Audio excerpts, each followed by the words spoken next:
Баршаңызға сәлем достар. Бүгінгі видеода біз өте дәмді лаваш дайындайтын боламыз. Видео қызықты болса, біз бастаймыз. Бізге керекті заттар: су, сұйық май, тұз және де ұн. Ең алдымен ыдысымызға 1 стакан жылы суды құямыз. Одан соң 1 чайный ложка тұзды саламыз. Енді жақсылап араластырамыз. Араластырып болғаннан кейін үстіне өздеріңіздің көз шамаларыңызбенен сұйық майды құямыз. Қайтадан жақсылап араластырамыз.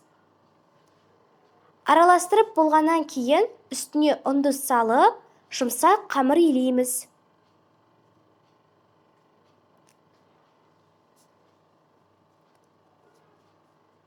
Осылайынан жақсылап араластырып қамыр илеп аламыз. Енді қамырды илеп болғаннан кейін салафанға салып, үстелдің үстіне 30 минутқа қалдырамыз.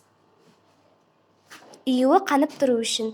Мінекей, енді қамырымызды салафаннан шығарамыз және де көптеген бөліктерге бөлеміз. Мен бұл жерде 7 бөлікке бөлдім. Сіздердің қамырларыңыздың көлеміне байланысты және де табаңыздың өлшеміне байланысты бөлесіздер. Мінекей, енді әрбір қамырды осылайынан дөңгелектеп шығамыз және де дөңгелектеп болғаннан кейін жұқалап жаямыз. Осылай жабысып қалуы мүмкін, сол үшін ұнды салу керек. Мінекей, енді бізде осындай жұмсақ болып шығады және де осындай жұқа болуы керек. Үстіне ұнды салып отыруымыз керек, әйтпесе жабысып қалады. Енді осыны қызып тұрған табада пісіріп аламыз, екі жағынан аударып отыр.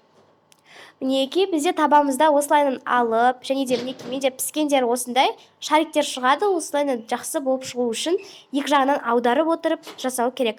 Мінекей, дайын бізде. Маған тіркеліп лайк басып кетуді ұмытпаңыздар, және де міндетті түрде жасап көріңіздер. Сау болыңыздар.